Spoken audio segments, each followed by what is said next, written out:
Welcome today to our second session of Supporting Success. To my left, I've got Jenny Reardon from GatekeeperHR, and I've got Elaine Abs to my right, who is the employment solicitor at Rix Kay. Myself, Cam Despagnac, I am the associate director at Gerrard White Consulting, and I do recruitment. So today's session we're going to be covering 4 different topics. Firstly, artificial intelligence and HR and recruitment. We'll also look at performance management. We'll then go on to have a discussion about the new legislation that's coming into effect on sexual harassment in the workplace. And finally, we'll look at the new code of practice on fire and rehire that is quite topical at the moment. So, as we're aware, AI is a really hot topic at the moment and is having significant impact across many sectors of business. From your perspective, in terms of recruitment, Cam, how is that impacting on either yourselves or your clients in terms of dealing with recruitment? It is such a massive thing, and I think it's only going to get bigger, to be honest. We're finding that some companies are using it more than others. There was a recent BBC report that came out that something like 42% of all of the UK's tech companies are using AI in order to screen candidates, and that's huge. For us, we have got various different systems that we have in place in terms of attracting staff, screening, the initial interview process, and then, dealing with everybody's data as well. Writing adverts is something massive as well. So for us, we've got a system which is in place which can identify gender bias, which can be really useful in writing adverts, but also, in terms of AI, as I say, attracting candidates, through LinkedIn messages that we're using to attract candidates. So I think there's a lot of elements that can be used, successfully. And the impact, as I say, is going. You've got to accept it. It's coming, and it's here to stay, as you say. So on the flip of that, for you guys, on the employment side and the HR side, what are your thoughts on it? I think, like with most new things or relatively new things that come into play, there are positives and negatives. I certainly think the positives are things like sort of the rote tasks that maybe employees don't particularly like doing could be absorbed by AI. Yeah.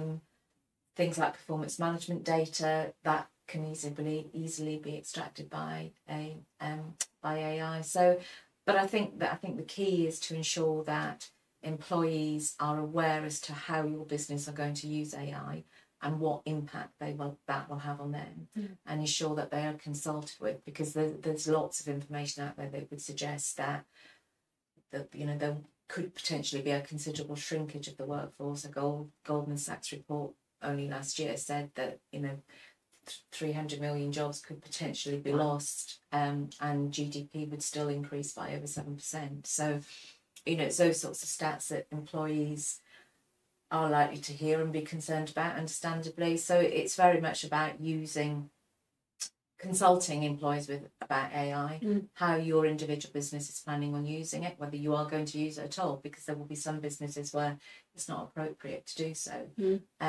But certainly there are cost efficiencies. Employers will be looking to reduce costs by giving certain tasks over to AI. Yeah. And what about on the employment side of things? Because I think, AI is as fantastic as it is, but obviously AI learns from data that it's already received. So in terms of like discrimination and things like that, what are your thoughts on the use of AI and the potentials for discriminating in, the recruitment process?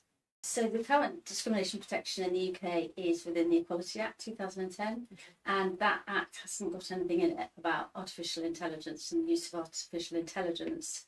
The Equality Act provides that no one should be disadvantaged on the basis of whatever protected characteristic they have.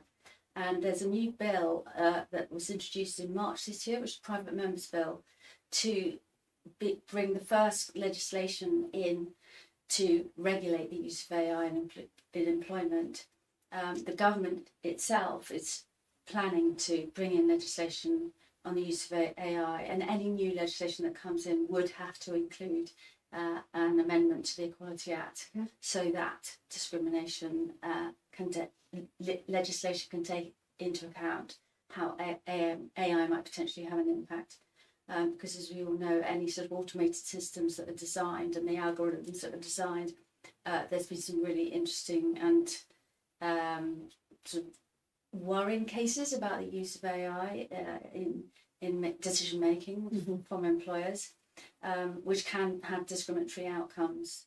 An interesting case recently, or 2018, with Uber Eats, where one of its employees won a discrimination case because he was ethnic minority, and the AI system that allowed him to have a facial recognition on his phone that made him, or allowed him to be paid and record his time whilst he was working for Uber Eats, wasn't actually working. It kept locking him out.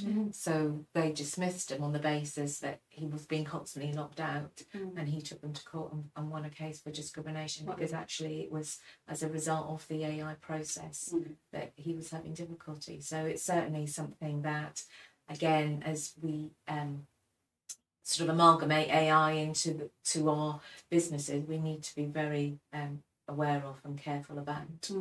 The government is going to, well, the previous government or existing government until the end of the election is going to make its own legislation rather than relying on the private members bill that I mentioned before. But its view before the election was called was that because the technology, AI technology, is still being developed, and it's not at a stage where the UK government could then bring legislation into place, because it would be potentially subject to change once the technology advances. So that just leaves employers at the moment and employees in a state of, I would say, not the Wild West, because we have the guidance from the Information Commissioner's Office on the UK data protection legislation, and of course that is brings in so many safeguards to do with employees and the use of their personal data. So we do already have the Data Protection Act, which has significant protections for the use of data, personal data in employment, and that will contain some safeguards in regard to discrimination and ensuring the fair use of employee and worker data in employment. And certainly if an employer has, well, all employers will have a privacy notice or data protection policy. They should ensure, if they start using AI within their business, to incorporate that into the policy and make sure employees are aware. The Information Commissioner's Office has got some excellent guidance on its website on AI, so we'd encourage everybody who employs anybody to have a look at that. Yeah, I mean, I recently saw something that the SSR did a research study, and they found that with larger companies like 250 plus employees, that they tend to have applicant tracking systems for their recruitment, but only 20% of SMEs have got that. And I think, ATSs are big financial outlays for businesses. So I thought maybe let's just have a chat about that. What do you think are the reasons why perhaps smaller businesses aren't using it as much, or why are not more of the bigger companies using them? Well, I think firstly it could be cost. I mean, obviously as AI becomes embedded in businesses over the years, that cost I'm sure will go down, and so eventually I'm sure SMEs will look at taking up more AI. But I suppose it's also about the volume of recruitment. Again, the outlay against the actual usage of that piece of kit. If they're only recruiting a dozen people a year, it's just not financially viable. So I'm sure that is something that they will be considering. Yeah, absolutely. So moving on from AI onto performance management, Jenny, can you just talk to us about the importance of performance management? Okay. Yeah. Well, I mean, obviously, every business, regardless of what sector, is about achieving its overall objectives. And in order to do so, if you've got employees, you need them to assist you in doing that. So it's really important to have some form of performance management system that helps you maximise the performance that you get from your employees. Clearly, it gives them an understanding of what the organisation is trying to achieve, and equally important as to what contribution they can make in order to achieve that. So, it is really important that performance management is an integral part of your business. What shape that takes will very much depend on each individual business. It's not a case of one size fits all. There are businesses who will do annual reviews. There are other businesses who will do quarterly reviews. Others that will just do sort of informal check-ins on a regular basis. And as I say, I don't think one size fits all, but it is important for all businesses to have something in place that allows that very important two-way communication to be clear between employer and employee. And sorry to interrupt, but do you think that if an employee wants to be promoted and developed, that the managers should ensure that they encourage people to talk about that kind of thing? Absolutely. I can see people leaving if they're not managed. And very often it's about managing those expectations, being aware as to what somebody's career development or aspirations are, but equally from a business perspective, understanding how you might meet those expectations. And also, to be fair, if you're not able to meet those expectations, being clear about that. So it's a really important two-way conversation that needs to be had, that will develop your employees and ultimately will help your business achieve its goals. So as I say, it's a really important part of any HR. Most businesses have goal settings, don't they, these days, and things are monitored on a monthly basis across many sectors. I'm noticing at the moment that a lot of my clients are starting to want their staff back into the office a bit more, but then from a candidate point of view, a lot of them are still looking for that flexibility of either hybrid working or remote working. It still seems to be quite a high up on priority list. So from a performance management point of view, if you have got people working off-site, remotely, hybrid, however you want to term it and however it works, do you think there's a different way of having to do that from somebody that's working in the office all the time? Again, it's very difficult to be sort of generic about it. It again will depend on the employee, it will depend on the types of business.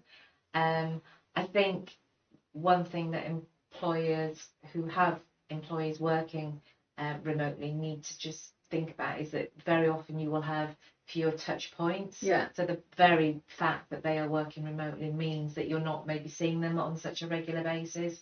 So it's important maybe to consciously have those conversations on a more regular basis, because you're not having those sort of water cooler moments or catching up over a cup of tea in the staff room. So some businesses are doing it every day. I mean, some managers every day are talking to remotely working staff just to catch up on either at the beginning of the day. So this is what your day is going to contain, and some at the end of the day. And I think the key is to have that conversation with your employee and agree on what fits best for them and for the business. It depends on the sector. It depends on the individual. Might depend on the experience. Somebody who may be less experienced, new into a role, might require more and feedback, because again, that's really important when you do your performance management piece, that you are giving feedback in the right way. And new younger people coming up and learning the trade in whatever business it is, that they will know that performance management is something that will help their career develop in any event. So communicating how that's going to happen is important, so that people don't regard performance management as a threat. It shouldn't be. It should be a supportive mechanism. And I would all, going back to the feedback point, don't leave it. If your performance management system only allows for a review meeting every quarter, don't allow, if something hasn't gone right with that particular employee on that particular day, make sure that feedback is given as early as possible. Don't wait for the next quarterly review. It loses its impact. It looks then as though it perhaps is something that is more threatening because you sort of saved it up until that next review date. And don't be afraid of performance management. It should be a very constructive, positive, process to take an employee through. And very often employees will want to know how they're performing, and that it doesn't have to be a lengthy review. It even just at the end of a day, saying that was a really good day. How did today go? You did that piece of work particularly well. Thanks for your help. Very often that's all it needs to keep somebody motivated, to make them aware as to how they are performing and to give them that feedback. Yeah, I find that staff, really feed off of having praise, feedback. Lots of organisations have team awards, and they've got best performing team or employee awards and shout outs for people.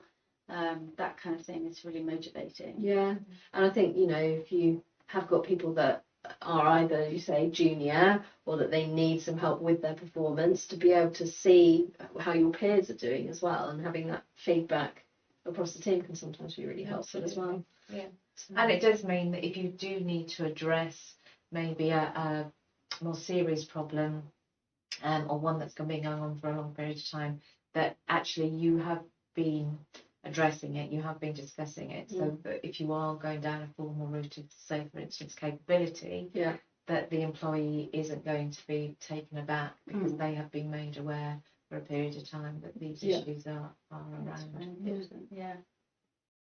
So we're now going to move on to sexual harassment. Understand that there's a new act coming in October this year. Yeah, there's a new act. For those who want the name of it, it's the Duty to Prevent Sexual Harassment Amendment of Equality Act 2010. So it's amending the existing legislation we have on equality. And sexual harassment is already the duty on employers to prevent sexual harassment in the workplace is already there. Employers have to ensure that there is no that they take reasonable steps to prevent sexual harassment between colleagues in the workplace. The new law, which is coming in, does two things. It reframes the current duty such that employers have now a duty to take reasonable steps to prevent sexual harassment in the workplace.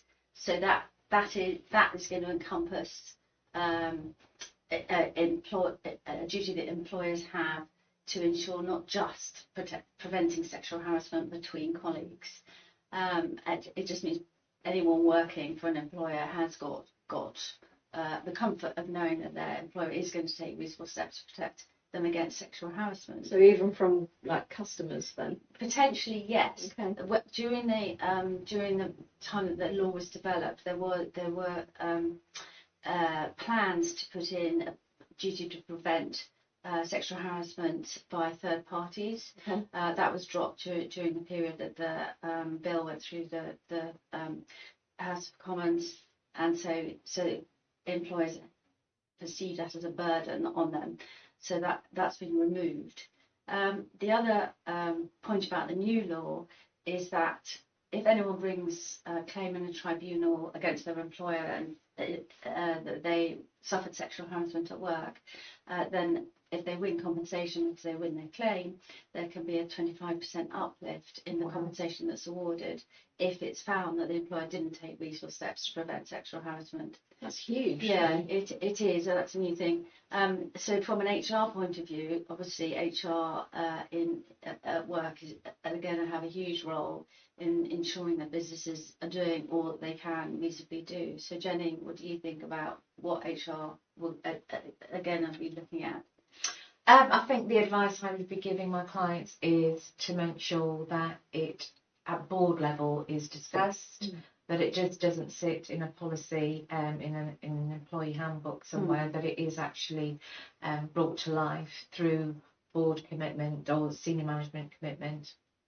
I certainly think training needs to be involved, Managers, to look at, well, certainly training for managers about how to deal or prevent those situations from happening, but actually an awareness for all staff, regardless about what sexual harassment is, you know, what they should be looking for, if how they would go about making their line manager or somebody in the HR team aware of it.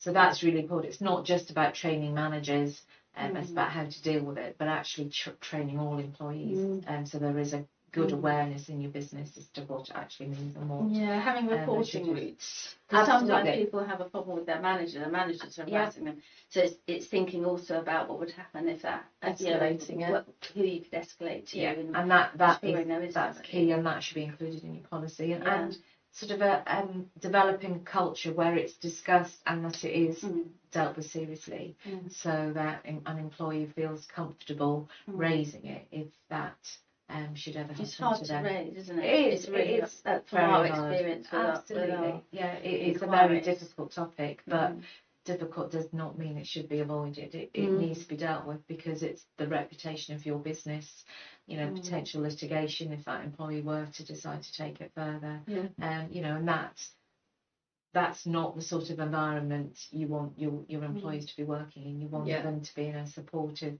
environment, free from any form of harassment. It's safe. And it includes things like social events, because we've all heard in the news reports about, you know, corporations having socials and small companies having socials and things happening, and people thinking, okay, well, I can do this because we're not actually in the office. But employers are liable generally for conduct of their staff, even in company social events. And it's you know, in terms of timing, it's a good opportunity with the introduction of the new legislation to reinforce those types of things about your existing policy, as well as looking at what you might need to do in order to meet the requirements of the new legislation. So anybody advising employers at the moment needs to be looking at that policy and ensuring that they're ready for October, because we all know it's coming in October. So well, then obviously you've got Christmas parties soon after October as well, haven't you? As you mentioned about the socials. We're moving on to our next topic, which is the Fire and Rehire new code of practice. I understand is coming out later this year, Renee. Maybe you could explain a little bit more about that. Fire and Rehire Code of Practice, it's statutory code of practice, is coming into effect on the 18th of July. And this is going to be the first codification of a practice whereby employers fire people and then they wish to re-engage them on terms and conditions which are less beneficial to the employees than their previous terms and conditions. One of the most recent and high-profile cases of a large employer doing this was P&O Ferry's case, where we all heard about many of the staff who'd been employed for years who literally there's no consultation, and they had their job one day and they didn't have their jobs another day. And so what the Code of Practice is doing is it's going to change the way employers can make staff aware that the change of terms and conditions is going to have to happen.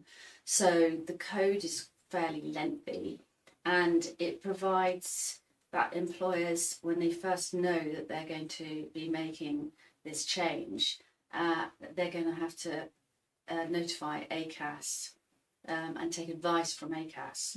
Under the Code of Practice, there isn't much guidance on what ACAS's intervention is going to mean at that stage.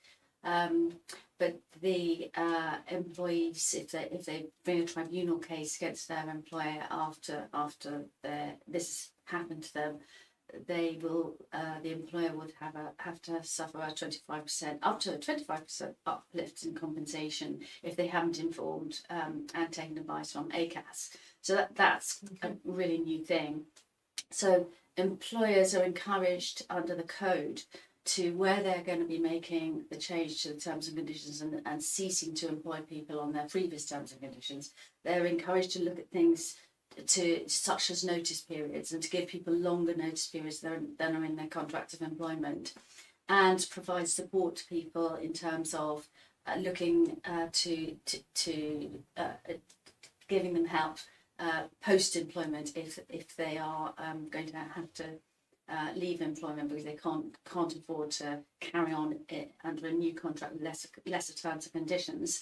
The employers are encouraged to help people find new jobs. So all of that is about caring for staff and not sort of rejecting them one day, taking them on the next day on better terms and conditions. Sorry, lesser terms and conditions. And sometimes businesses have to cease to employ people on the same terms and conditions. There are economic circumstances which mean they simply can't carry on employing people in the way they have been before. But this code of practice will to ensure there's a fairer process of doing that's what employers have to do. That's what it's to do. So that's it for today's session. Thank you both for joining me today. If you do have any queries regarding HR, then please contact me. My details will be up on the screen later. Cam, if they've got any recruitment questions or queries, Cam's more than happy for you to contact her. And likewise with Elaine, if you've got any queries on employment legislation or you need any advice, please contact Elaine. So thank you for joining us, and we will be doing a third session later in the autumn. If you have any particular topics you'd like us to cover, please drop us a line again on the email addresses that will be up at the end of this session. And thank you very much.